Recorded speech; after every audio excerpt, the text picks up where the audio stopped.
mualaf cerdas kita Ustazi Neplos atau Satria Nihilism kalau dulu ya dikenalnya. Pasti kalau yang di YouTube ya mendengar nama Neplos ini nggak bakal kenal. Soalnya Neplos ini terkenalnya di TikTok. Kalau dulu namanya Satria Nihilism. Pasti pada kenal kalian ya.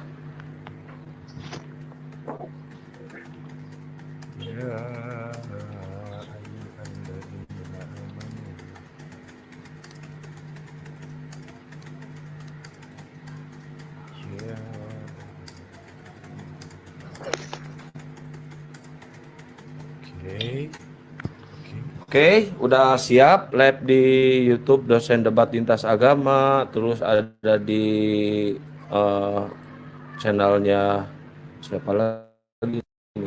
Uniripa mau buat di channelnya dosen debat lintas agama, jazakallahu khair atas kehadirannya ya. Galatia 312, Bunda Solihah, terus Teos dan semuanya ya, Kespar, si Raja Janda ya. Waalaikumsalam warahmatullahi wabarakatuh. Selamat menikmati dan pokoknya selamat aja lah ya, kepanjangan lah. Mantap. Sebentar. Berita kebenaran ya, channel berita kebenaran juga live. Assalamualaikum. Waalaikumsalam warahmatullahi wabarakatuh. Ustazi. Bang Rudi, Bang Rudi, nggak nyaut saya. Undangan perkawinan Yesus mana? Saya nggak diundang sih. Wah, ini si Yusuf PA ini atau yang mana nih? Gimana Yesus menikah saya nggak diundang? Payah Bang Rudi ini. Kalau mau diundang, kamu harus jadi Kristen dulu atau mengikut Yesus aja dah. Loh, saya udah mengikuti Yesus. Masa ya? Gimana? Nyanyilah. Mengikut Yesus.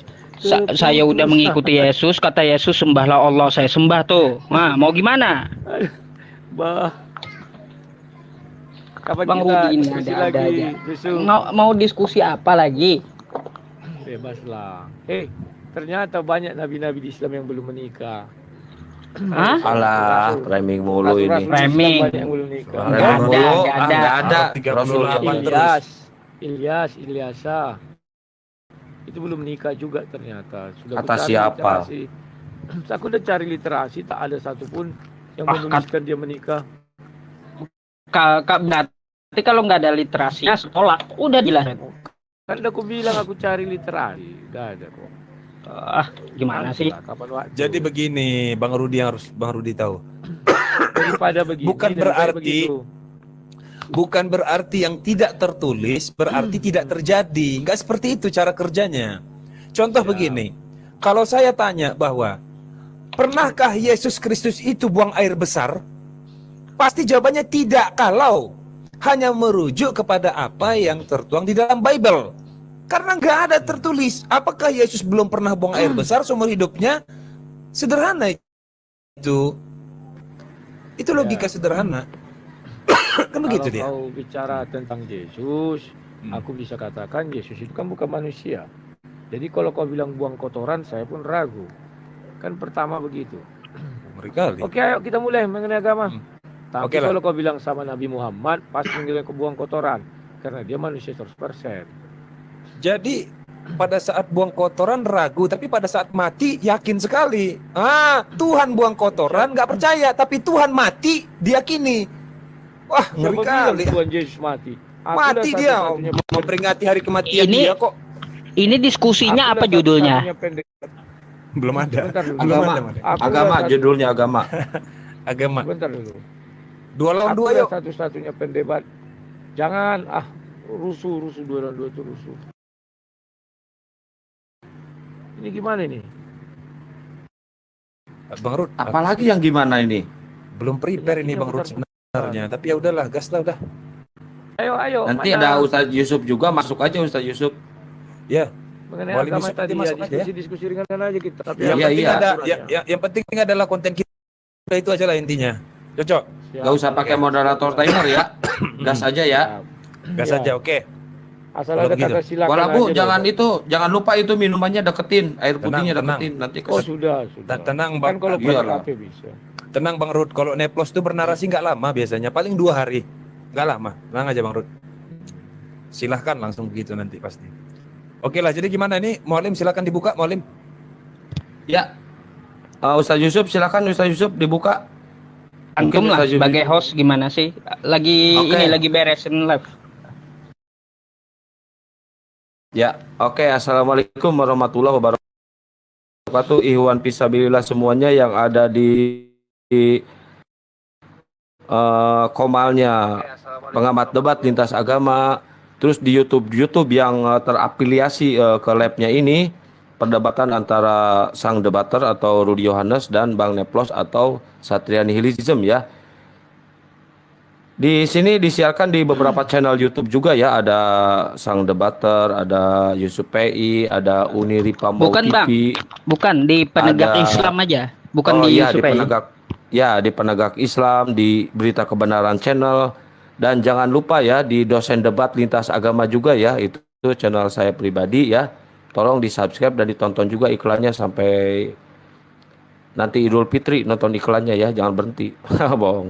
Oke, tidak berlama-lama lagi ya, kita dengarkan diskusi ringan ini ya. Ini bukan debat adu cocot, tapi diskusi yang mengedukasi antara sang debater dengan Bang Neplos. Nanti akan diteruskan Bang Mahasa dengan Bang Juma sama Ahi Kores Triun Selayar. Silakan dilanjut bernarasi Bang Rudi dulu, silakan. Gak usah pakai moderator, pakai kita dewasa aja ya Bang Rudi. Ya, Gas. terima kasih. Ya, terima kasih ya. Kalau kita bicara agama, saya sangat setuju sekali bahwa Yesus tidak datang membawa agama. Andai kata Yesus datang membawa agama, aku tinggalkan. Saya selalu membenci Tuhan yang datang membawa agama. Saya membenci Tuhan yang menurunkan agama. Kenapa demikian? Karena ajaran agama itu pastilah kebencian. Ajaran dasar agama pasti kebencian. Karena dia akan mengatakan bahwa dia adalah penyembah Tuhan, yang lain penyembah hantu. Ini sangat-sangat menyakitkan bagi orang-orang lain yang tidak beragama. Atau yang tidak beragama itu, padahal dia juga percaya Tuhan. Hanya saja beda-beda Tuhannya. Aduh, ada musik itu kayaknya. Tolong musik dipateni dong. Ya, nah. Jadi kawan-kawan, oh dia lagi ngetik. Suaranya kok kali ngetiknya tuh sampai kedengaran sampai sini. Yo, saya ngetik ya. Lanjut aja, lanjut. Gak ada musik. Ya. Matikan aja lu mic-nya kan. Jadi bagi saya, Tuhan yang benar-benar Tuhan itu tidak pernah menurunkan agama. Kecil Tapi- suaranya Bang Rud. Masa ya? Nah, ini udah besar. Tes. Masih Udah besar. masih. Nah, udah. Tes. Udah ya. Ya. Jadi Tuhan yang benar-benar Tuhan itu, dia tidak Masih. Tes. Sudah. Tes. Nah, ini nih. Sudah tes. Boleh. Sudah ya. Halo. Lanjut Bang. Ya. Bahwa saya melihat Yesus ini adalah sosok yang betul-betul berasal dari surga. Karena dia membawa kasih. Agama tidak bisa mendamaikan dunia ini, agama apapun itu. Baik agama Kristen, Yahudi, Islam, dan sebagainya. Tetapi kalau kita mau bicara agama yang sesungguhnya agama, ya, kalian bisa aja melihat kemana. Agama Yahudi lah. Pernah ribut untuk mengabar-ngabarkan agama, mengajak-ngajak orang ikut agamanya, nggak pernah. Itu baru agama. Halo, suara itu. Matikan dulu itu. Ya, Yahudi tidak pernah mengajak-ngajak orang untuk ikut agama ya. Agama Sebentar apapun Om Rudi, juga. kenapa sih suaranya kecil-kecil terus? Aku pun bingung gimana. Ini udah Kecil Tes. banget Bang Rudi, biasanya kencang, Iya, itu biasanya kecil kencang. banget. Di YouTube aja kecil banget saya lihat. tes. Aduh, Ya ini oke ini. assalamualaikum warahmatullahi Waalaikumsalam. wabarakatuh. Waalaikumsalam warahmatullahi wabarakatuh Ustadz. Itu nanti Udah. dilanjut Bang Kores ya. Ada Bang yang semalam itu Bang Kores. Tes. Ini udah. Man, ini kita ngapain dulu? Udah, Oke, Bang. bisa kedengaran udah. Ya karena aku lagi di apa? Di dalam kamar.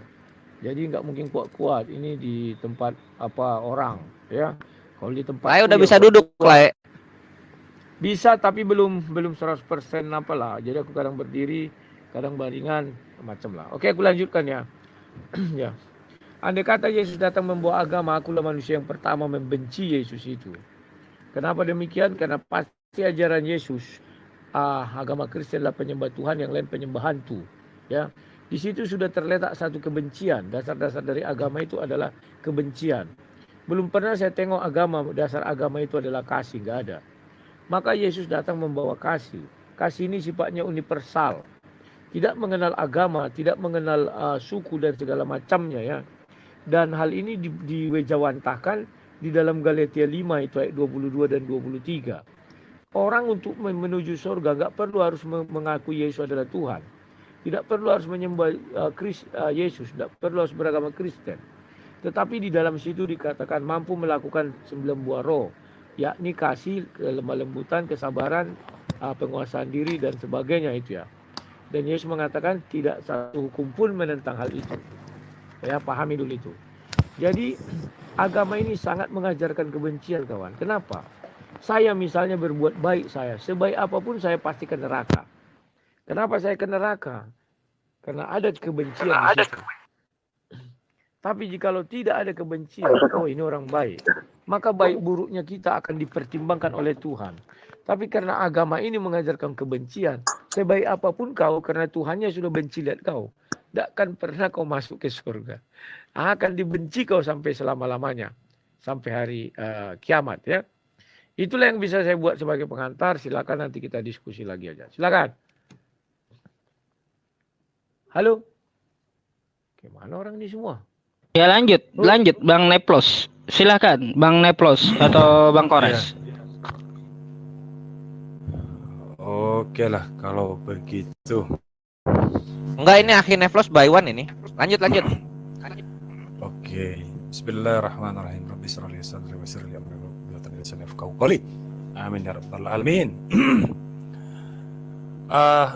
Saya mau mengawali dari definisi atau etimologi dari agama. Berangkat dari kata agama itu terdiri dari dua suku kata. Tidak, gama itu kacau. Artinya tidak kacau dalam tanda kurung, keteraturan ya. Lalu kemudian tadi saya mendengar dan memang betul-betul super berbahaya sekali ketika Bang Rudi mengatakan Yesus tidak membawa agama. Kalau narasinya Yesus tidak mengenal Kristen, itu benar. Tapi kalau dibilang bahwa Yesus tidak membawa agama, itu salah. Kenapa? Karena yang namanya agama tentu itu berupa tatanan, berupa aturan, berupa hukum. Kan begitu. Lalu dia layak disebut sebagai agama. Kalau seandainya dikatakan bahwa Yesus tidak membawa hukum, Yesus tidak membawa perintah, bagaimana mungkin dengan Matius 4 ayat 10? Itu salah satu perintahnya. Ya. Bagaimana Yesus memerintahkan untuk menyembah Allah, menyembah Bapa. Begitu juga dengan Musa, tauhid. Kan begitu. Itu salah satu bagian dari perintah. 10 perintah Tuhan. Itu juga berupa aturan, itu juga berupa tatanan, itu juga berupa perintah. Kalau dikatakan bahwa Yesus tidak membawa agama, ya berarti mungkin barangkali definisi agama versi Bang Rudi yang keliru, kan begitu ya. Di dalam surah Al-Imran ayat 19 dikatakan bahwa sesungguhnya agama di sisi Allah ialah Islam. Tidaklah berselisih orang-orang yang tidak diberi kitab kecuali setelah mereka memperoleh ilmu karena kedengkian di antara mereka. Barang siapa ingkar terhadap ayat-ayat Allah, maka sungguh Allah sangat cepat perhitungannya. Coba garis bawahi dulu. Barang siapa ingkar terhadap ayat-ayat Allah itu berisi apa saja? Salah satunya berisi perintah. Kan begitu. Maka benarlah bahwa Nabi Muhammad SAW membawa agama, membawa aturan, membawa hukum yang datang dari Allah Ta'ala. Tapi kalau Yesus disebut tidak membawa agama, ini kacau sekali. seakan-akan berarti Yesus nggak ngerti definisi agama itu apa. Kan begitu ya. Nah jadi saya kira jangan terlalu terburu-buru. Kita harus bangun dulu satu tatanan logika, namanya silogisme, supaya kita bisa mengerti begitu ya, muara diskusi kita ini kemana. Ya mungkin itu dulu barangkali. Silakan Pak Rudi.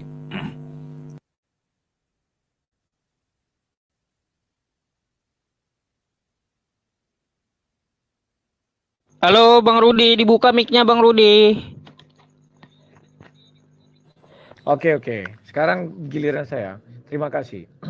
Kalau saya memandangnya begini loh. Hanya Tuhan yang bukan Tuhan lah yang datang membawa agama. Hanya Tuhan yang bukan Tuhan lah yang harus menyembahnya agama tersebut. Karena apa? Kalau di dalam ajaran Kristen, Adam itu tidak beragama. Ya. Kemudian Nuh tidak beragama. Sebelumnya juga Henok dan sebagainya tidak beragama. Henok itu tidak beragama. Maka di dalam ajaran Kristen dibuatlah 3 pandangan. Ya. Yang pertama, sudah jelas di situ ada Henok adalah orang yang tidak hidup di bawah aturan agama. Kemudian Elia adalah orang yang hidup di bawah aturan agama. Dalam artian hukum Taurat itu, kan itu aturan agama. Maka Henok, baik Henok maupun Elia, masuk ke sorga bukan karena beragama. Tetapi Henok dan Elia masuk ke sorga karena mereka dekat dengan Tuhan, bergaul baik dengan Tuhan. Kemudian kita lihat yang terakhir, orang yang disalib di sebelah Yesus. Dia itu juga tidak beragama, hidup di bawah hukum Taurat, tetapi dia berdosa dan dia bisa ke sorga. Ya. Jadi bahwa dia sekalipun dia hidup beragama, ya, belum menjamin dia menuju sorga. Ya. Karena bahwa semua nabi itu memiliki agamamu. Dari mana jalannya? Itu sebuah kebencian itu. Kenapa?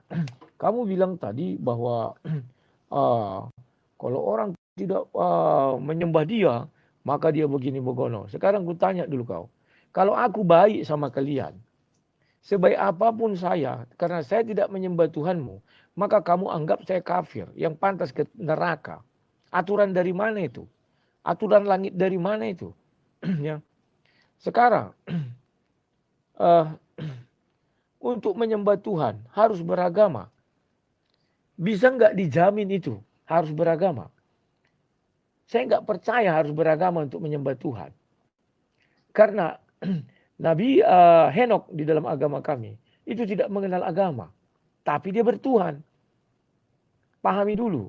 Ada orang beragama tidak bertuhan. Kebanyakan orang beragama tidak bertuhan. Kenapa? Lihat tingkah lakunya. Asal beda agama dibunuhinya orang. Dipukulinya orang. Dianggap dia masuk ke surga. Ajaran dari mana itu? Inilah yang sering saya bilang pembodohan. Ya. Tuhan yang kami sembah, itu dia membawa kasih. Karena sejak semula dia mengasihi manusia. Sehingga Adam tidak langsung dia matikan di Taman Eden. Tetapi diberikan kesempatan untuk hidup di bumi 930 tahun lagi lamanya. Kan begitu. Sekarang aku mau bertanya kepada kalian. Kapan agama ini diciptakan Tuhan?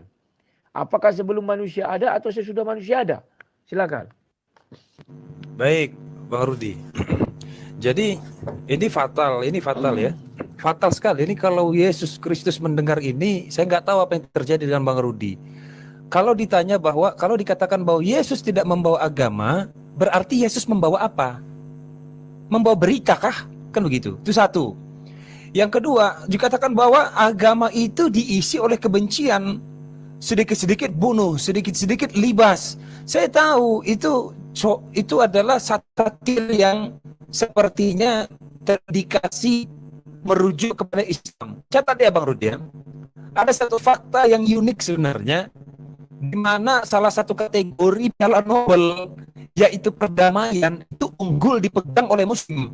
10 orang pemenang Nobel. Siapa itu?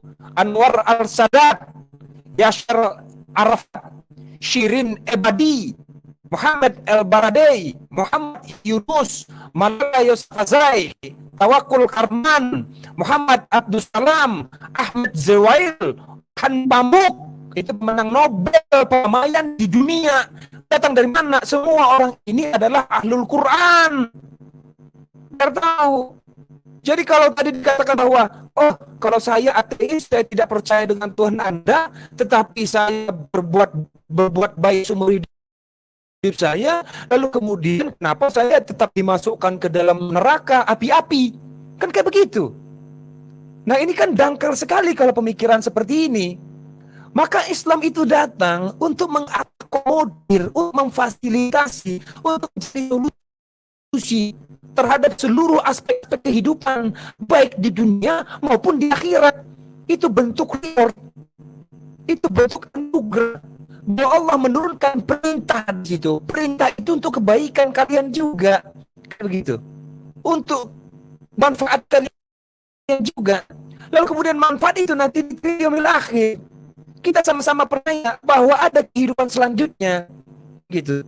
Tetapi bukan berarti dalam hal ini kita mengabaikan bahwa yang diperlukan itu hanyalah percaya, yang diperlukan itu hanyalah beriman saja. Berarti kesimpulannya begini, Yesus tidak membawa agama. Yesus hanya membawa berita bahwa orang-orang yang percaya kepada Yesus akan masuk ke dalam kerajaan surga. Sama dengan Yesus nggak peduli mau dunia ini kacau, mau dunia ini bunuh-bunuhan, mau dunia ini hancur lebur, mau manusia ini seperti hewan berantakan. Selama kalian percaya dengan Tuhan, kalian akan masuk ke dalam kerajaan surga.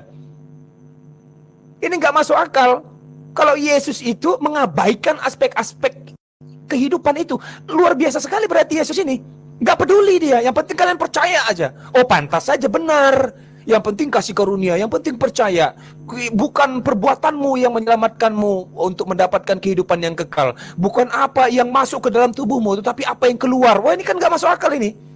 Kan nggak masuk akal ini. Bahkan saya pernah tanya, kalau seandainya saya percaya kepada Yesus Kristus, saya beriman pada Yesus Kristus sebagai juru selamat, tapi semasa hidup saya itu berbuat jahat terus.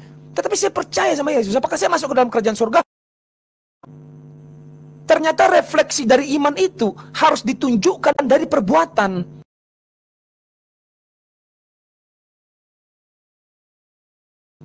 Itu baru bentuk iman ke gereja ternyata. Wah, harus ke gereja juga ternyata. Disebut sebagai agama. Yesus datang membawa agama. Kapan agama pertama kali diciptakan oleh Tuhan? Agama itu sejak awal diperkenalkan oleh Tuhan kepada manusia pertama yang disebut sebagai Adam. Maka Adam dilarang untuk memakan buah pengetahuan. Itu perintah. Itu perintah. Perintah itu agama. Salah satunya ya. Ya itu aja dulu Bang Rudi. Lanjut.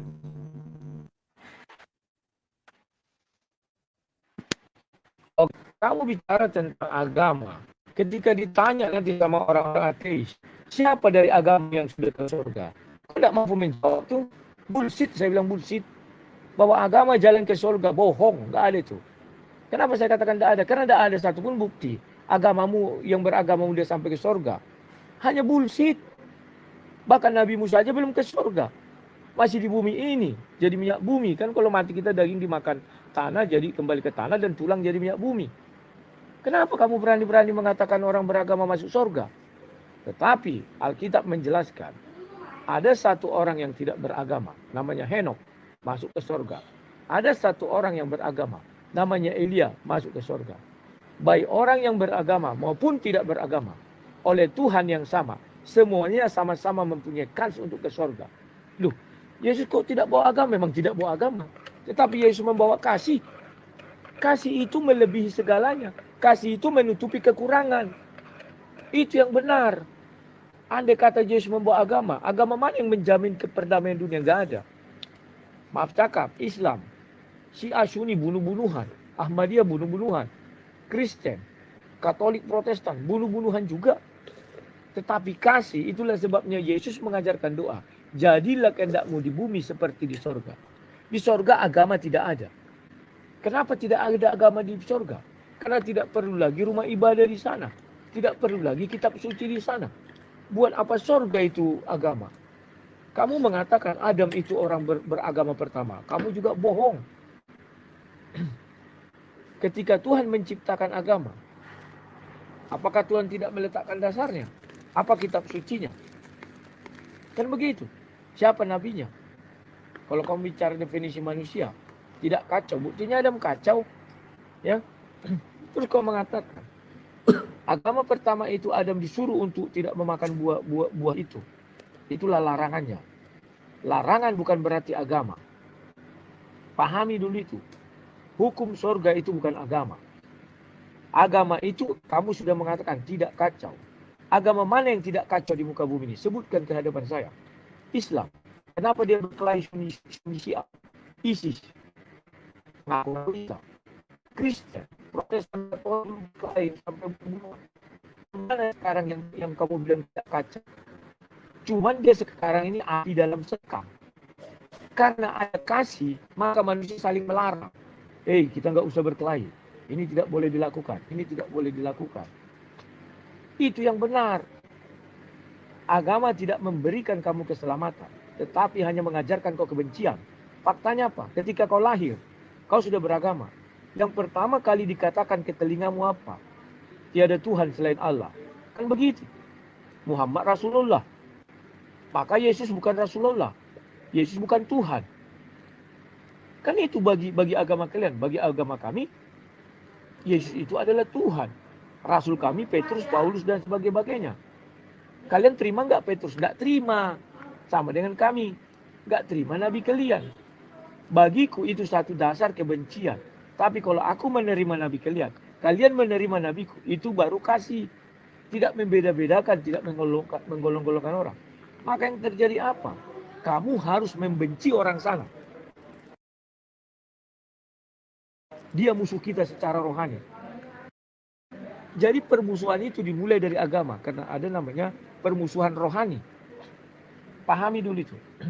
Sebaik apapun kau, sesoleh apapun kau, kalau dipandang dari sudut pandang agama Kristen, kau tidak masuk surga. Tetapi dipandang dari ajaran Yesus, kau ke surga. Sesuai Galatia 5 ayat 22-23. Demikian juga dari sudut pandang agamamu.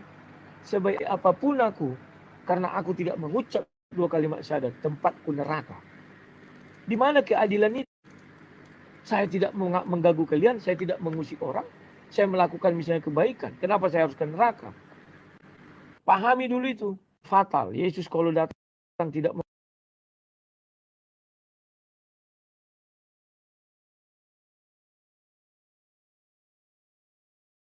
membawa agama itu fatal. Justru Yesus datang tidak membawa agama. Semakin meyakinkan sedang negara dilarang berpihak pemerintah. Ajaran kami mengatakan pemerintah tidak boleh berpihak. Apalagi Tuhan. Karena bagi kami pemerintah itu adalah wakil Tuhan. Kalau Tuhan menurunkan agama, maka dia sudah membuat atau meletakkan dasar keberpihakan. Pahami dulu itu. Oke. Kalau kita bicara agama Yahudi, kenapa Tuhan memilih mereka? Ya, karena dia sudah menetapkan. Maka Yesus datang. Bawalah kesimpulan itu. Tidak ada perbedaan lagi. Maka Rasul Paulus mengatakan, baik orang yang bersunat maupun tidak bersunat. Yang tidak bersunat itu Henok, yang sunat itu Elia. Keduanya diselamatkan karena iman. Bukan karena agama. Belum saya lihat di kitab suci kami ada orang diselamatkan karena agama. Tidak ada. Kalimat itu selalu kata, baik orang beriman maupun tidak beriman diselamatkan karena iman. Baik orang bersunat pun, bukan karena agama. Oke, silakan lanjut. Apa yang mau sampai tadi? Ya. Sebentar, Jadi, lagi, sorry. Tunggu, dikit lagi. Sebentar. Satu yang mau jawab. Kau tadi mengatakan satir. Saya tidak ada satir ke dia. Karena ajaran Yahudi pun seperti itu, agama mula-mula. Agama pertama itu agama Yahudi. Ya. Sekarang mau dirubah gimana lagi? Yahudi menjadi Nasrani. Nasrani menjadi Islam. Di sebelah sana muncul Hindu, muncul Buddha, banyak agama. Tuhan yang mana lagi mau kau sembah? 10 agama, 10 Tuhannya. Semuanya mengajarkan. Agama tersebut menyembah Tuhan. Agama lain menyembah hantu. Kebencian. Silakan. Ya, baik. Tanggapan yang mau saya berikan, saya awali dengan bahwa tantangan, buktikan kepada saya, Bang Rudi, kalau ada satu aturan yang lebih kompleks daripada aturan agama Islam, maka saya akan meninggalkan Islam. Kalau memang demikian ya. Kalau memang ada, itu salah satu bukti. Itu salah satu bukti bahwa agama Islam itu menurunkan berbagai macam tatanan kehidupan, petunjuk terhadap tatanan kehidupan. Mulai dari manusia tidur, bangun, sampai tidur lagi. Mulai manusia ada, ditiadakan, sampai diadakan lagi. Itu satu. Yang kedua, kalau dikatakan lagi dan lagi, Yesus tidak membawa agama hanya karena Yesus tidak pernah berkata bahwa dia beragama Kristen, itu salah. Lagi-lagi definisi agama. Definisi agama itu aturan. Agama itu satu istilah yang dekat terhadap seseorang yang berada dalam aturan, suatu aturan yang datang dari Tuhan, itu disebut sebagai agama. Selain daripada aturan Tuhan, itu belum bisa disebut sebagai agama. Maka ada atheist, tidak percaya Tuhan, artinya tidak beragama. Kenapa? Syarat beragama harus bertuhan. Kenapa? Karena aturannya datang dari Tuhan, itu agama. Sekarang kita lihat di dalam Bible, apa-apa saja sih nilai-nilai agama di situ. Misalnya Yohanes 13 ayat 17, Yohanes 4 ayat 34, Yohanes 5 23. Saya bacakan sajalah. Sebab Allah mengutus anaknya ke dalam dunia bukan untuk menghakimi dunia. Yohanes 3:34. Sebab siapa yang diutus Allah, dialah yang menyampaikan firman Allah. Itu dia sampaikan firman Allah itu. Emang isi firman Allah apa? Hanya sebab 34, makananku ialah melakukan kehendak dia yang mengutus aku. Melakukan kehendak dia yang mengutus aku. Apa kehendaknya? Banyak ternyata kehendaknya. 10 perintah Tuhan juga bagian dari kehendaknya. Kan begitu. Yohanes 5:24, sesungguhnya barang siapa mendengar perkataanku dan percaya kepada dia yang mengutus aku, ia mempunyai hidup yang kekal. Ternyata untuk mendapatkan kehidupan yang kekal harus mendengar perkataan dia. Dia ini siapa? Yesus dan Bapa dong. Kan begitu. Sederhana sekali ini. Jadi kalau dikatakan bahwa Yesus tidak membawa agama, tidak membawa aturan, bullshit itu. Bullshit. Lagi-lagi jawab pertanyaan saya, apa yang dia bawa kalau begitu? Hanya berita baik, kabar gembira. Bagaimana cara seseorang mendapatkan tubuh yang kekal? Bagaimana caranya? Hanya sekedar percaya. Jadi untuk apa Bible setebal itu? Kenapa terlalu banyak yang kanoni kalau begitu? Untuk apa setebal itu kitabnya? Kalau memang hanya sekedar percaya. Seharusnya tidak perlu setebal-tebal begitu dong. Artinya apa? Banyak aturan di situ. Kalau sudah ada aturan yang dipercaya bahwa Yesus adalah Tuhan, berarti itu agama. Kan begitu, walaupun Yesus bukan agama Kristen. Contoh, kalau di dalam Islam, dalam Islam lengkap. Gak usah ditanya, definisi agama sudah final. Saya membacakan surah Al-Ma'idah ayat 3 ya. Artinya adalah, diharamkan bagimu memakan bangkai, darah, daging babi. Ini perintah nih. Dan daging hewan yang disembelih bukan atas nama Allah. Yang tercekik, yang dipukul, yang jatuh, yang ditanduk, dan yang diterkam binatang buas, kecuali yang sempat kamu sembelih. Dan diharamkan pula yang disembelih untuk berhala. Dan diharamkan pula mengundi nasib dengan azlam atau anak panah, karena itu suatu perbuatan fasik. Pada hari ini orang-orang kafir telah putus asa untuk mengalahkan agamamu. Sebab itu janganlah kamu takut kepada mereka, tetapi takutlah kepadaku. Pada hari ini telah aku sempurnakan agamamu untukmu, dan telah aku cukupkan nikmatku bagimu, dan telah aku ridhoi Islam sebagai agamamu, din, jalan hidup. Tetapi barang siapa terpaksa karena lapar, bukan karena ingin berbuat dosa, maka sungguh Allah pengampun, maha penyayang. Ini artinya pengecualian. Ini pengecualian ya, di ayat terakhir. Tapi barang siapa terpaksa karena lapar, bukan ingin berbuat dosa, maka sungguh Allah maha pengampun, maha penyayang. Ini sebab nuzul, bahwa pada akhirnya diizinkan untuk memakan hewan yang haram kalau dalam keadaan terpaksa dan memenuhi syarat pengecualian. Contoh, kalau dia tidak makan, maka akan lebih banyak membawa kerugian, mudarat, kematian. Maka diizinkan untuk memakan yang haram, coba dia pilih tidak makanan yang lain. Itu salah satu contoh ya. Berbagai macam aspek kehidupan diatur di dalam Islam, maka Islam layak disebut sebagai agama. Kalau ada satu aturan yang tidak ada aturan-aturan yang memang mengatur tatanan kehidupan manusia, itu nggak boleh disebut sebagai agama. Sekarang saya tanya, Kristen, kenapa Kristen disebut sebagai agama? Kenapa? Apa artinya agama bagi Kristen? Definisi agama menurut Kristen itu apa? Percaya kepada Yesus? Gila apa, sakit jiwa. Agama itu artinya keteraturan. Tidak kacau, itu artinya. Jadi kenapa bisa Kristen itu bisa disebut sebagai agama? Kalau yang sekedar percaya, tolong jawab itu pertanyaan saya. Itu aja mungkin barangkali. Silakan Bang Rud. Ya, sebentar sebelum ke Bang Rudi, ini ada Bang Dengio. Bang Dengio, Iya bang, assalamualaikum bang. Waalaikumsalam, Di gimana? Rumbang Dablo ada saudara kita mau syahadat bang. Oh Cuman iya, ya udah. dia masih mencari gitu. Kita butuh orang yang bisa meyakini dia gitu Yuk, loh. bawa ke sini aja Dia lah. udah niat. Bawa ke sini aja, bawa ke sini Bawa ke aja. sini aja lah. Ya, sekalian ya. Ya, Oke, Yuk, ya. oke, yuk. Oke, Ya, silakan Bang Rudi dilanjut. Oke, terima kasih ya. Ya. Sekarang aku sudah bilang bullshit kalian yang beragama itu. Kenapa saya bilang bullshit? Kalau ditanya siapa buktinya yang sudah dimasukkan ke surga? Enggak ada. Lantas apa yang mau kalian banggakan dari kalian beragama? Wah, kami nanti. Aduh, udahlah jadi anggota dewan aja lah. Daripada beragama itu bagus jadi anggota dewan. Janji-janji dulu nanti. Oh Kalau iya, sudah itu lupa duduk, saya tanggapi tempati. Bang Rudi. Sorry, itu Ya, lupa saya silakan. tanggapi. Tadinya mau saya tanggapi itu. Silakan, tanggapi dulu. Ya, jadi begini, bahwa agama itu kompleks. Di situ ada aturan, di situ ada nilai, di situ ada cerita, di situ ada peristiwa, di situ ada harapan. Nah, itu salah satu bentuk harapan utopia. Itu harapan bahwa manusia akan hidup dalam sebuah harapan. Itu sudah insting dasar makhluk hidup. Kenapa? Insting dasar makhluk hidup adalah survive, bertahan. Salah satu metode bertahannya adalah berharap. Jelas itu nggak bisa disingkirkan. Itu udah sifat dasar manusia. Maka agama itu turun membawa suatu harapan. Sehingga apa? Sehingga mendorong mulus manusia untuk melakukan sesuatu.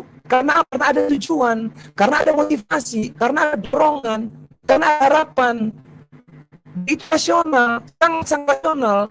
Allah menurunkan agama. Kenapa? Karena manusia itu butuh.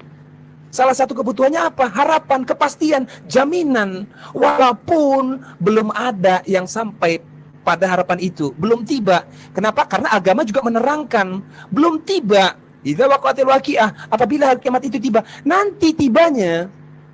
Begitu loh, nanti tibanya. Itu mungkin ya, sementara. Silakan Bang Rud. Oke, terima kasih. Sebenarnya kalian ini agama itu stres sendiri. Apa buktinya? Tuhan itu stres sendiri. Berturut-turut dia mengirimkan nabi sukses, nggak sukses.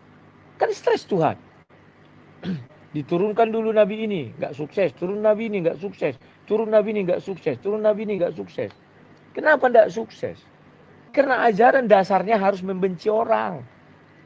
Siapa yang mau ikut membenci orang? Makanya nggak sukses. Oke? Kemudian, pahami dulu apa yang kukatakan tadi. Agama kamu bilang, itu berasal dari bahasa Sanskerta. Artinya kelahiran agamamu setelah orang India ada. Bukan zaman Adam. Kalau mau kau bilang din, antu belau segala macam terserah kau. Bukan urusanku. Tapi agama itu adalah bahasa Sanskerta. Itu yang pertama. Yang kedua, ketika Tuhan menurunkan agama, kau bilang zamannya Adam. Harusnya kalau zamannya Adam itu manusia pertama. Tidak akan ada pernah agama lain. Tidak akan pernah ada. Tapi faktanya, banyak di dunia ini agama-agama. Siapa yang menyuruh mereka beragama? Kalau memang Tuhanmu nggak stres, dia menurunkan agama, pasti seluruh dunia sudah satu agamanya. Nggak perlu berpecah-pecah. Nggak perlu banyak. Gagal. Gagal lagi dan lagi. Pernah gagal. Faktanya di muka bumi ini, agamalah yang sering menjadi dasar pertengkaran. Agamalah yang sering menjadi dasar orang saling bunuh, saling tembak, saling perang. Yang sering ya, saya bilang itu faktor salah satunya. Yang lain lagi ada faktor politis. Ya, yang satu ingin menguasai yang lain. Kemudian kau mengatakan akan meninggalkan Islam jikalau kau bisa mencari aturan yang kompleks. Ya kau pelajari aja aturan Yahudi, kompleks mana dengan aturan kalian. Yang kau sebut itu aturan Yahudi. Tidak boleh makan bangkai babi. Tidak boleh nih. Mana ada ajaran di Islam seperti itu. Itu ajaran Yahudi. Kau bacalah percis seperti itu. Tidak boleh makan binatang yang tercekek. Semuanya lengkap di situ diajarkan. Ya, ya sudah, kalian tunduk aja kepada agama Yahudi. Dan lucunya lagi, Tuhan selalu mengatakan bahwa kalian harus ikut agama terdahulu. Tolong dimatikan bising kali itu. Suara apa itu? Si aku bicara ada itu. Host. Halo host. Host. Ya, nggak ada suara apa-apa, aman. Tempatku bising ya. Kayak kresek deh. Aman. Oke, ku lanjutkan lagi ya. Sekarang kamu bilang, wah kita harus ada harapan dan tujuan. Hei, saya hanya punya harapan dan tujuan. Jikalau harapan yang saya tuju itu sudah ada buktinya, bahwa orang miskin ada jadi profesor, maka saya punya harapan. Sekarang ada orang berbicara cara cepat menjadi kaya padahal dia masih miskin. Percaya nggak kau? Saya nggak akan percaya. Goblok kali saya mempercayai dia. Dia membuat sebuah seminar cara jitu cepat menjadi kaya padahal dia masih miskin. Hanya orang tolol yang mau mengakui dia itu bisa cepat kaya padahal dia masih miskin. Hanya orang tolol yang mengikuti seminarnya itu. Nah, sekarang aku tanya dulu kau apa yang mau kau harapkan? Surga kan? Siapa yang sudah ke surga orang beragama? Nggak ada. Tetapi Alkitab menjelaskan ada dua. Yang satu, orang tidak beragama sudah sampai ke surga. Itulah sebabnya ada Galatia 5 ayat 22 dan 23. Itu tercermin dari Henok. Yang kedua, orang yang beragama Yahudi, yakni Elia. Dia juga masuk ke dalam surga bukan karena agamanya, tetapi karena dia sama dengan Henok. Ya, beriman kepada Tuhan, dia bertuhan, bukan beragama. Ya. Jadi jikalau ada satu Tuhan yang sama, baik orang beragama maupun tidak beragama, semua diselamatkan karena bertuhan atau beriman. Ya. Bukan beragama orang diselamatkan. Ya. Nah, sekarang kau sudah membahas lagi yang tadi itu syarat beragama. Aduh, 100 juta pun kau buat persyaratan, tidak akan mampu dijalankan orang. Memang kau tidak pernah bolong sholatmu. Terus apa? Apa yang mau kau bahas? Wah, Tuhan mengampuni saya, itu kata kau. Kata Tuhan bagaimana? 3 kali kau tidak sholat Jumat, kau dianggap menjadi kafir. Kan begitu? Kau data semua orang muslim, siapa yang pernah tidak sholat 3 kali? Ya dia sudah kafir, harus meninggalkan Islam. Kenapa dia tetap di Islam? Itulah kalau ajaran agama. Tapi kalau ajaran Tuhan, ketat. Lantas dengan apa lagi orang menuju surga? Enggak ada. Itulah sebabnya Yesus memberi kasih karunia. Agar orang-orang yang tidak pernah lepas dari hukum Taurat. Agar orang-orang yang tidak pernah lepas dari dosa. Upah dosa adalah maut. Roma 6 ayat 23. Bagi kami semua manusia mati itu berdosa, termasuk nabi-nabi kami. Ya, itu ada dosa.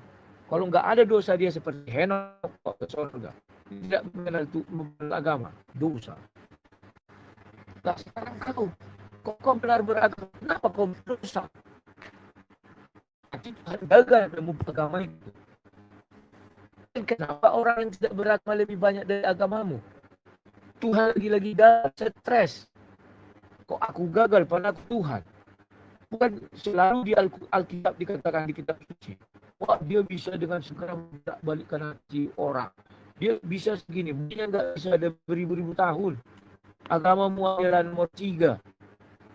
Agama kami nomor 1. Ya, komunis, orang nggak beragama nomor 2. Kan begitu, bahkan mungkin lebih banyak. Di mana letak gagalnya Tuhan? Di mana letak suksesnya Tuhan? Lantas Yesus membawa apa? Aku bilang membawa kasih, titik. Itulah sebabnya doa kami. Jadilah kehendakmu di bumi seperti di surga. Bukan surga seperti di bumi. Silakan, lanjut. Terima kasih. Ya. Apa namanya, Bang Rud? Jadi sebenarnya narasi Bang Rud itu lebih condong membawa narasi ateis ya, dicampur-campur begitu. Itu yang pertama. Yang kedua, saya mau bertanya yang nanti kemudian dijawab oleh Bang Rudi, kenapa Kristen disebut sebagai agama? Itu nanti tolong dijawab ya. Kenapa Kristen disebut sebagai agama? Atau jangan-jangan Bang Rudi nggak sepakat bahwa Kristen disebut sebagai agama? Itu yang kedua. Yang ketiga, di dalam Islam itu semua terjawab. Kenapa masih ada menyembah Tuhan? Kenapa masih ada orang yang syirik? Kenapa masih ada orang yang mensekutukan Allah Ta'ala? Kenapa? Karena sudah dijawab oleh Allah Ta'ala di dalam surah An-Nahl 93. Dan jika Allah menghendaki, niscaya kamu akan menjadi satu umat saja. Tetapi Allah menyesatkan siapa yang dia kehendaki dan memberikan petunjuk kepada siapa yang dia kehendaki. Itu terjawab. Tetapi kalau kita lihat Kristen, ya, ini baru produk gagal. Mohon maaf ya. Yesus tidak memberikan alasan kenapa masih ada yang sesat, kenapa masih ada yang tewas, kenapa masih ada yang terkena dosa maut, padahal dia sudah menebus. Kenapa masih ada, Bang Rudi? Ya, Yesus tidak memberikan alasannya yang jelas. Kenapa masih ada orang-orang yang tidak percaya dengan Yesus, padahal Roh Kudus masih bekerja di dunia ini, hikmat Tuhan masih hadir di dunia ini. Kenapa tidak semua orang bisa mendapatkan hikmat itu? Kenapa? Apa alasannya? Apa alasannya? Yesus punya jawaban nggak? Kalau Allah kami ada jawabannya.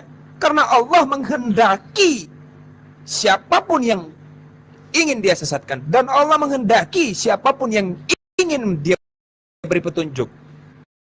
Kapan kehendak Allah itu terjadi? Ketika manusia yang memintanya, sesungguhnya aku sesuai dengan prasangka hambaku. Maka ketika manusia meminta agar dia menjadi orang yang baik, dia berdoa, akan Allah jadikan kehendak Allah supaya dia diberi petunjuk.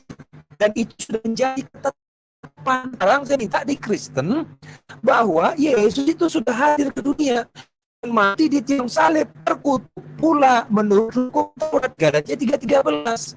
Tapi kenapa masih ada yang kena maut? Kenapa?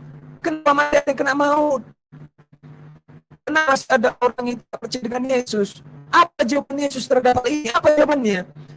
Jangan-jangan kalau bisa dicuri surah An-Nahl 93 pasti pengen dicuri.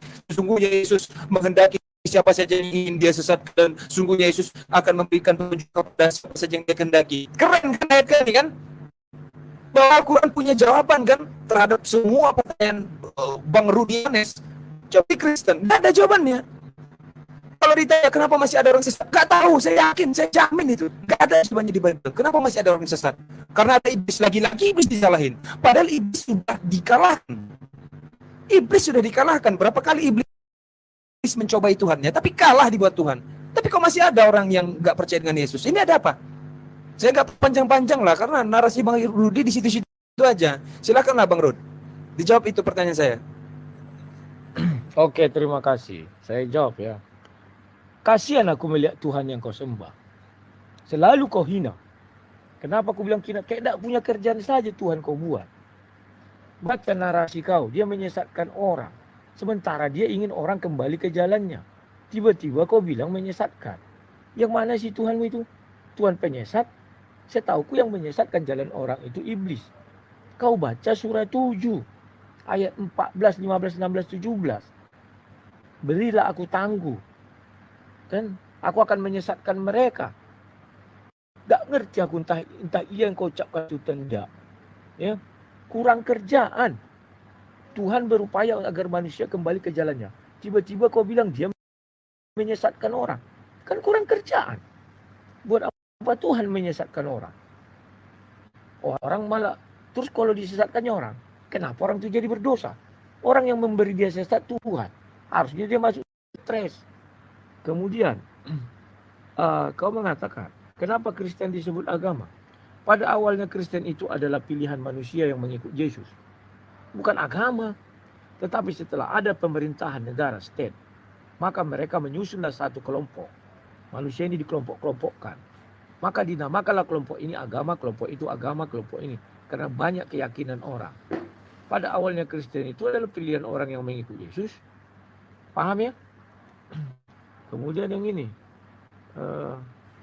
Mengenai penebusan dosa. Wah, dosa sudah ditebus. Kenapa begini, begini? Penebusan dosa itu adalah bukti Tuhan kami nggak stres. Kenapa aku bilang nggak stres? Dia tidak menyesatkan orang. Yang menyesatkan orang itu iblis. Iblislah bapakmu katanya. Maka Tuhan berusaha untuk menyelamatkan manusia. Bukan ujuk-ujuk stres, kalah dari iblis. Gak mampu lagi dia. Maka udahlah aku katakan aku yang menyesatkan. Bukan iblis. Kan itu sama dengan kalah dari iblis. Karena gak mampu lagi dibilang dia yang berkarya itu. Padahal jelas-jelas itu kerja iblis. Kemudian lagi, kamu bilang ada manusia meminta jadi tersesat kepada Tuhan. Inilah ku bilang ajaran agama. Dibuat Tuhan itu stres, manusia itu stres. Masa untuk sesat harus minta pertolongan Tuhan? Pergi aja kau ke bawah pohon, selesai itu kau jadi sesat. Kau makan aja babi kau jadi sesat. Selesai itu. Paham ya? Kalian menghina selalu. Akulah pembela Islam nanti yang tinggal satu-satu. Oke. Mudah-mudahan. Tunggu satu lagi nih. Terkutuk. Apa nih? Ada yang... Wah. Yesus mati terkutuk, kau bilang. Wah, Yesus tidak mati terkutuk. Yesus mati di tempat terkutuk. Ya. Itulah salib. Kenapa dia harus mati di tempat terkutuk? Kuburan pun itu tempat terkutuk. Kenapa Yesus harus di kuburan? Harus mati turun ke dalam kerajaan maut. Untuk mengalahkan maut itu sendiri. Dia harus mati. Dia harus turun ke dalam kerajaan maut. Yang maha suci itu tidak mungkin mati. Maka satu-satunya cara dia menjadi daging. Daginglah yang dikutuk di Kejadian 3 ayat 14, 15 dan 19. Dari debu tanah engkau diambil, engkau akan kembali menjadi debu tanah. Itulah jalannya turun ke dalam kerajaan maut. Pahami dulu itu. Ya. Terus kenapa ada orang mati ya? Kan sudah dibilang iblis. Makanannya si debu tanah. Justru kami menjelaskan lebih bagus. Semua penderitaan, semua kematian dari iblis. Betul. Ingat ya, catat. Tunggu. Ada kematian dari Tuhan. Kalau dia menghukum, contohnya Ananias dan Herodes, dan Sodom dan Gomora, itu dari Tuhan langsung. Artinya orang ini tidak bisa diselamatkan lagi. Tetapi kematian yang dari iblis masih harus mengalami penghakiman nanti. Artinya masih bisa diselamatkan. Pahami dulu itu baik-baik ya. Jadi semua yang jahat dari iblis, semua yang baik dari Tuhan kami. Terima kasih. Silakan. Ya, Sebentar, Akhi Neflos sedikit. Aku Siap. mau ngasih waktu ke Rudi. Ini mungkin layar Rudi lupa. Pertanyaannya Akhi Neflos belum dijawab itu. Yang soal kenapa Yesus belum memberikan alasan soal kok masih ada orang tersesat itu. Silakan lah. Oke. Itu sudah kujawab. Bahwa iblislah bapakmu. Iblislah penyesatnya. Karena jelas-jelas di dalam Alkitab kami dikatakan ketika dia dikutuk, makanannya adalah si debu tanah. Artinya manusia itu harus mati oleh dia. Kenapa mati? Karena berdosa. Oke. Maka iblis harus berusaha membuat manusia itu berdosa. Terima kasih. Oke. Perhatikan ya teman-teman ya semua ya. Perhatikan ya. Ini fatal. Betul-betul fatal ini. Akhirnya saya baru dapat hikmat Tuhan ini. Fatal sekali. Kalau dikatakan bahwa tadi Bang Rudi bilang manusia masih bisa berbuat jahat karena ada iblis. Berarti Yesus mati di tiang salib itu bukan menebus manusia, tapi menebus dirinya sendiri. Gak ada katakan dia turun ke dunia dan dia berkorban sehingga dia mati di tiang salib untuk menebus dosa maut. Supaya manusia, bukan hanya dia kan dia bilang, supaya manusia itu terhubung kembali dengan Tuhan. Sudah ditebus. Berarti tidak ada lagi seharusnya dosa maut itu satu. Yang kedua, seharusnya tidak ada lagi kegiatan iblis itu seharusnya. Kenapa? Karena dia sudah ditebus. Tapi ternyata manusia masih tewas, manusia masih kena maut, manusia masih bisa kena goda sama iblis. Untuk apa dia mati? Untuk apa dia tewas? Untuk dirinya sendiri berarti, bukan untuk orang. Ya. Berarti bukan untuk manusia, untuk dirinya sendiri, nggak ada fungsinya. Kan kacau sekali itu. Baik, sekarang kita di dalam Islam. Di dalam Islam serana hal itu bahwa ketika Allah sesatkan siapa saja yang dia kehendaki. Perhatikan ya, berarti yang eksis itu adalah Tuhan kami, Bang Rudi. Kenapa? Karena Tuhan kami ketika memang ada orang yang sesat, padahal agama sudah diturunkan, tapi masih ada orang yang sesat, berarti menandakan Tuhan kami betul-betul ada. Berarti Al-Quran memang betul-betul benar. Terbukti masih ada orang yang sesat. Terbukti. Berarti eksis. Tidak seperti Yesus. Tidak. Sudah ditebus dosa maut, masih ada yang kena maut. Katanya nggak ada lagi yang kena maut. Sudah dikalahkan iblis, tapi manusia masih bisa terguncang sama iblis. Nggak menyembah Yesus. Katanya sudah dikalahkan, berarti nggak eksis ini. Perkataannya tidak menjadi realita, tidak menjadi kenyataan, hanya sekedar cerita. Tapi kalau di dalam Al-Quranul Karim jelas ada orang-orang yang Allah sesatkan. Siapa ini orang-orang yang Allah sesatkan? Orang-orang yang Allah sesatkan adalah orang-orang yang tidak pernah menghendaki Tuhan untuk hadir di dalam dirinya. Maka Allah biarkan. Bukan berarti Allah sengaja menyesatkan dia, tidak. Artinya Allah membiarkan free will, kehendaknya untuk tidak menyembah Allah. Kenapa? Karena dia yang menginginkan itu. Maka Allah biarkan. Kata biarkan itulah refleksi dari menyesatkan. Allah sesatkan, Allah biarkan, berarti tidak Allah berikan petunjuk. Tetapi barang siapa yang menghendaki untuk Tuhan hadir di dalam dirinya, maka Allah akan memberikan petunjuk. Di situ Allah betul-betul eksis. Fakta, Al-Quran terbukti. Nah sekarang Bible terbukti nggak? Persoalan ini nggak terbukti. Begitu loh. Nah jadi kalau Bang Rudi mau mengambil narasi Al-Quran, silakan. Begitu loh. Ya, bahwa iblis menggoda, padahal iblis sudah dikalahkan. Dalam Islam jelas bahwa iblis memang sudah ikrar dengan Allah Ta'ala untuk menggoda manusia sampai hari kiamat, yaumil akhir. Iblis sudah diizinkan. Bahkan Nabi Sulaiman pun tidak berhak mengurungnya lebih dari 3 hari. Kenapa? Karena dia bertugas untuk menggoda manusia. Logis sekali itu. Rasional sekali itu. Kan begitu dia. Tapi kalau Bible enggak. Justru Bible itu bicara soal harapan. Yang kedua Henok. Henok tadi dibilang bahwa dia katanya pernah ke sorga. Padahal nabi-nabi terdahulu katanya berdosa.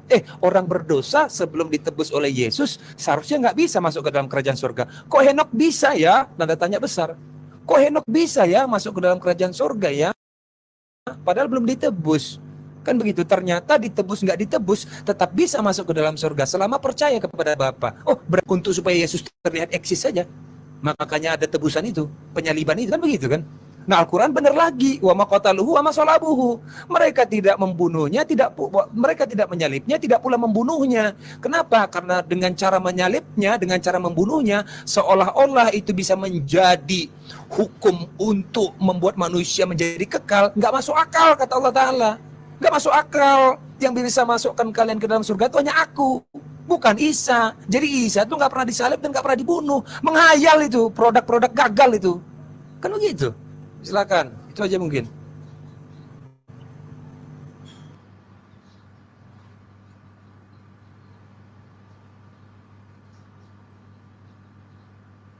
Oke, terima kasih ya. Ini saya catat ada beberapa poin.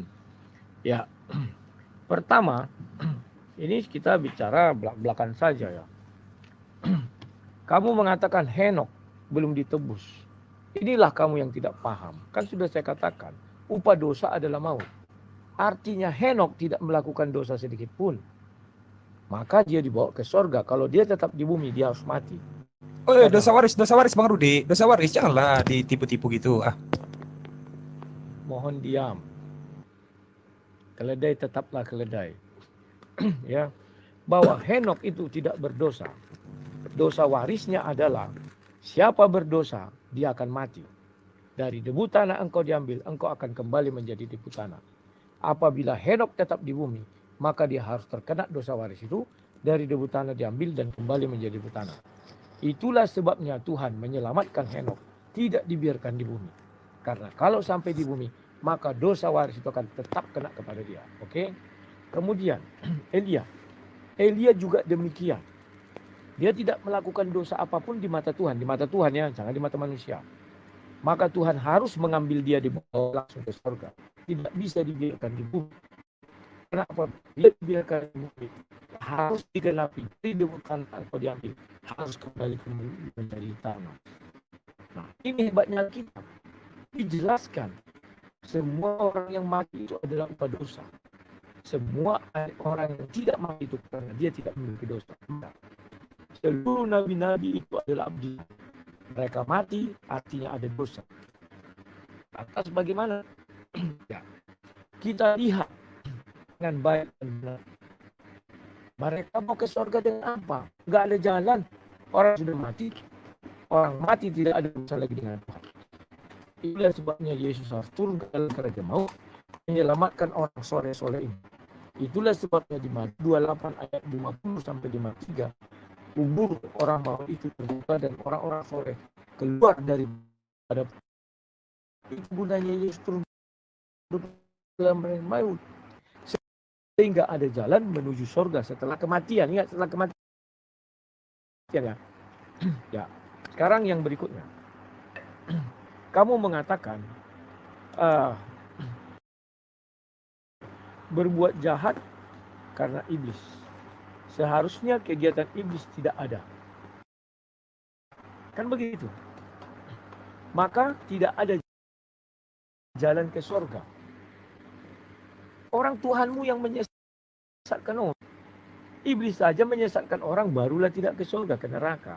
Lah kalau Tuhanmu menyesatkan kau, kan karunia. Semua yang dilakukan Tuhan itu adalah karunia. Lah kau disesatkan, malah kau ke neraka.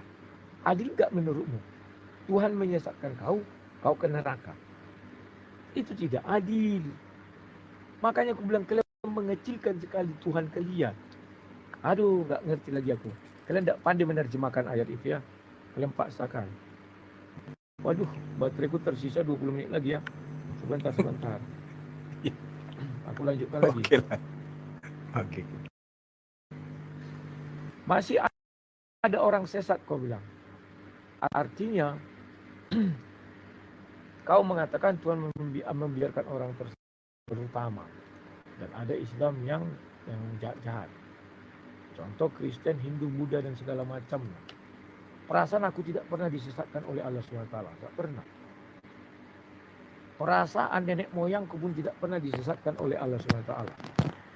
Kami tersesat murni karena bisikan iblis. Kenapa kalian selalu menjelek-jelekkan Tuhan kalian? Gak ngerti aku. Betapa mulianya saya seorang Kristen. Mengatakan Allah tidak pernah menyesatkan orang. Tapi kalian tidak mampu mengartikan ayat itu. Kalian sok-sok mengartikan. Tapi bukan itu artinya. Keliru. Memang bahasanya seperti itu. Tapi pengertiannya tidak seperti itu. Kalian membuat kesalahan, menimpahkan kesalahan iblis kepada Tuhan. Kalau di ajaran kami, barang siapa menyesatkan anak-anak, harus diikat lehernya ke batu kilangan dan dibuang ke dalam laut atau ke neraka. Kalau sampai Tuhan menyesatkan, artinya dia harus dibuang ke neraka sesuai firman-Nya. Firman-Nya kekal. Gak bisa dicabut-cabut itu. Gak bisa dikarang-karang. Yang pahami dulu itu. Tuhan menyesatkan kau, artinya kau berbahagia. Karena kehendak Tuhanlah kau tersesat. Jadi tersesatlah pilih daripada tidak tersesat. Kau tidak tersesatkan kehendak bebasmu. Kau tersesatkan karena keinginan Tuhan. Luar biasa. Inilah yang sering saya katakan. Stresnya orang beragama. Tidak tahu lagi mencari dalil apapun untuk memberikan apa yang sudah dia dalilkan. Mencari fakta apapun apa yang sudah didalilkan. Satu-satunya cara orang beragama bisa diterima kalau dia membuktikan sudah ada orang beragama itu masuk surga. Selagi belum ada, semuanya omong kosong, bullshit. Terima kasih. Lanjut. Ya sudahlah. Oke lah kalau begitu. Jadi begini saja. Ini diskusinya tidak bisa berkembang ini. Sebenarnya ini tidak bisa berkembang. Kalau menurut saya pribadi ya, tanggapan Bang Rudi itu hanya sekedar tanggapan saja, tapi tidak menjawab pertanyaan saya, kan begitu. Menurut saya pribadi ya, tidak menjawab. Tadi saya tanyakan bahwa apa fungsi penebusan itu? Fungsinya apa? Fungsi yang saya tanya, kan begitu. Sedangkan ternyata faktanya masih ada orang yang terkena dosa maut, masih ada. Kalau sekedar maut itu hanya bicara soal, bukan bicara soal fisik, tapi bicara soal rohani, ternyata masih juga ada yang terputus rohaninya. Kan begitu. Memangnya Yesus datang kedua kali menjemput semua manusia masuk ke dalam kerajaan sorga, mendapatkan tubuh yang kekal? Kan enggak. Kan masih ada ternyata orang-orang yang tidak masuk ke dalam kerajaan sorga, melainkan ke neraka. Artinya fungsi penyaliban itu apa? Berarti gagal maning, Son. Kan begitu. Itu fakta itu. Itu fakta itu. Nggak bisa ditolak itu. Kan gitu. Nah, cuman begini aja lah, Bang pengamat, Mualim pengamat debat, bagaimana ini kelanjutannya ini? Apakah itu yang mau mualaf itu masukkan ke room ini atau bagaimana nih? Atau dialog yang kedua Oke. antara Mualim Kores Siap. dan siapa? Maksudku bagaimana? gini, aku jawab dulu 2 menit ya, 2 menit dulu aku, baru kita tutup.